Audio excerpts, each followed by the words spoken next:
குரு பெயர்ச்சி பலன்கள் 2024 to 2025. துலாம்.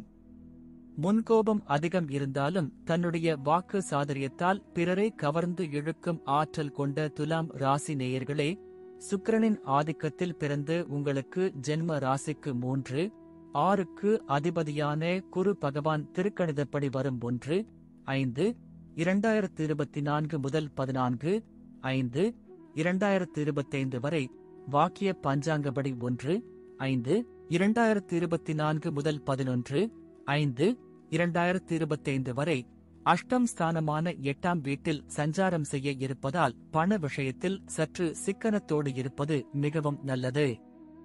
உங்கள் ராசிக்கு 3, 6க்கு அதிபதியான குரு பகவான் 8இல் இருப்பது விபரீத ராஜயோகம் என்ற காரணத்தால் அதிக பாதிப்பை ஏற்படுத்தாமல் ஒரு சில அனுகூல பலன்களை அடையக்கூடிய வாய்ப்புகள் உங்களுக்கு உண்டு. தேவையற்ற வீண் செலவுகள் ஏற்படக்கூடிய நேரம் என்பதால் ஆடம்பர செலவுகளை குறைத்துக் கொள்வது நல்லது. உங்கள் ராசிக்கு 8இல் சஞ்சரிக்கக்கூடிய குரு பகவான் 2, 4, 12 ஆகிய ஸ்தானங்களை பார்ப்பதால் இக்கட்டான நேரத்தில் நெருங்கியவர்களின் உதவியானது உங்களுக்கு கிடைக்கும். வீடுகளை புதுப்பிப்பதற்காக சுப செலவுகளை செய்வீர்கள். ஒரு சிலருக்கு வெளியூர் பயணங்கள் மூலமாக ஒரு சில ஆதாயங்கள் கிடைக்கும். குரு பெயர்ச்சி கிரக நிலைகள்.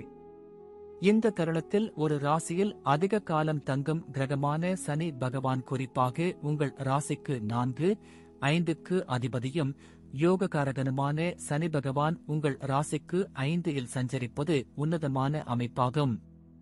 அது மட்டுமில்லாமல் சர்ப்ப கிரகமான ராகு பகவான் உங்கள் ராசிக்கு 6இல் சஞ்சரிப்பதால் எதையும் எதிர்கொள்ளக்கூடிய பலம் உண்டாகும். அசையும் அசையா சொத்துகளில் முதலீடு செய்யக்கூடிய வாய்ப்புகளும் அதற்காக கடன் வாங்கக்கூடிய நிலையும் ஏற்படும். பூர்வீக சொத்து வகையில் நீண்ட நாட்களாக தீர்க்க முடியாமல் இருந்த பிரச்சினைக்கெல்லாம் தற்போது ஒரு நல்ல தீர்வு கிடைக்கும். சுபகாரிய முயற்சிகளில் தேவையற்ற இடையூறுகள் நெருங்கியவர்களாலேயே ஏற்படும் என்பதால் புதிய முயற்சிகளில் ஈடுபடுகின்ற பொழுது சற்று முன்னெச்சரிக்கையுடன் செயல்படுவது. சில முக்கிய விஷயங்களை வெளிநபர்களிடம் பேசாமல் இருப்பதன் மூலம் அடைய வேண்டிய இலக்கை அடையக்கூடிய வாய்ப்புகள் உண்டாகும். தொழில் வியாபாரத்தில் நீங்கள் கண்ணும் கருத்துமாக செயல்பட்டால் போட்ட முதலீட்டை எளிதில் எடுக்க முடியும். போட்டிகள் இருந்தாலும் வேலையாட்கள் ஒத்துழைப்பு சிறப்பாக இருப்பதால் எடுத்த ஆர்டர்களை குறித்த நேரத்தில் முடிக்கும் பலன் உண்டாகும். அரசாங்க வழியில் நீங்கள் எதிர்பார்க்கக்கூடிய பொருளாதார உதவிகள் கிடைக்கும்.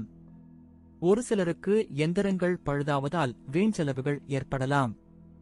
உத்தியோகத்தில் இருப்பவர்களுக்கு பொறுப்புகள் அதிகரிக்கும். மற்றவர்கள் வேலையையும் நீங்கள் சேர்த்து செய்ய வேண்டிய ஒரு நெருக்கடியான நிலை ஏற்படலாம்.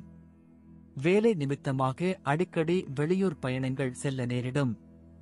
உங்கள் பணியில் தற்போதைக்கு நீங்கள் கவனமாக செயல்பட்டால் விரைவில் ஒரு நல்ல மாற்றத்தை அடையக்கூடிய வாய்ப்புகள் உங்களுக்கு உண்டு. குறிப்பாக குடும்ப விஷயங்களை வெளிநபர்களிடம் பகிர்ந்து கொள்ளாமல் இருப்பது நல்லது. ஆரோக்கிய ரீதியாக சிறு சிறு பாதிப்புகள் ஏற்படலாம் என்பதால் உடல் நலத்தில் கவனம் செலுத்துவது, நேரத்திற்கு சாப்பிடுவது மிகவும் நல்லது. குரு பகவான் பார்வை. குரு பார்வை 2ஆம் இடம் குடும்பம், வாக்கு, 4ஆம் இடம் தாய், வீடு, வாகனம், 12ஆம் இடம் தூக்கம், விரயம். குரு பகவான் வக்ரகதியில் 9, 10, 2024 முதல் 4, 2, 2025 வரை குரு வக்ரகதியில் சஞ்சாரம் செய்வதால் நீங்கள் எதிர்நீச்சல் போட்டாவது அனுகூலங்களை அடைவீர்கள். சனி பகவான் 5இல் சஞ்சரிப்பதால் சகல விதத்திலும் அனுகூலமான நிலை உண்டாகும். ராகு 6இல் சஞ்சரிப்பதால் பணவரவுகள் சிறப்பாக இருக்கும் என்பதால் குடும்பத் தேவைகள் யாவும் பூர்த்தியாகும். கணவன் மனைவியிடையே ஒற்றுமை நன்றாக இருக்கும்.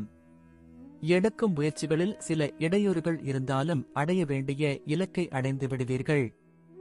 தெய்வ தரிசனங்களுக்காக பயணங்களை மேற்கொள்ளக்கூடிய வாய்ப்பு அமையும். பல பெரிய மனிதர்களின் தொடர்பு கிட்டும். உத்தியோகஸ்தர்கள் உடன் பணிபுரிபவர்களை அனுசரித்து நடந்து கொண்டால் எதிர்பார்த்த உயர்வுகளை அடைய முடியும். எதிர்பார்த்த இடமாற்றங்கள் கிடைக்கும். பணம் கொடுக்கல் வாங்கலில் சரளமான நிலை இருக்கும் என்றாலும் பெரிய தொகைகளை கடனாக கொடுப்பதை தவிர்க்கவும் செய்யும் தொழில் வியாபாரத்தில் சிந்தித்து செயல்பட்டால் லாபங்களை பெற முடியும். வேலையாட்களை சற்று அனுசரித்துச் செல்வது நல்லது. அரசு வழியில் எதிர்பார்க்கும் உத்தரவுகள் கிடைக்கும். புதிய வேலை தேடுபவர்கள் தற்போது கிடைக்கும் வாய்ப்பை பயன்படுத்திக் கொண்டால் எதிர்காலத்தில் நல்ல வாய்ப்புகளை அடைய முடியும்.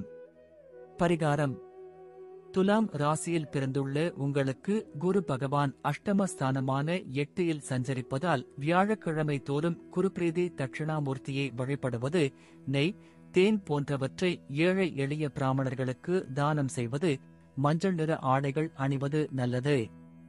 கேது 12ல் சஞ்சரிப்பதால் கேதுவுக்கு பரிகாரமாக விநாயகரை வழிபடுவது, சதுர்த்தி விரதங்கள் இருப்பது, செவ்வல்லி பூக்களால் கேதுவுக்கு அர்ச்சனை செய்வது, சிவ பஞ்சாட்சர ஸ்தோத்திரம் கூறுவது, கருப்பு எள், வண்ணமயமான போர்வை போன்றவற்றை ஏழைகளுக்கு தானம் தருவது நல்லது. அதிர்ஷ்டம் அளிப்பவை: எண் 4, 5, 6, 7, 8. நிறம் வெள்ளை, பச்சை.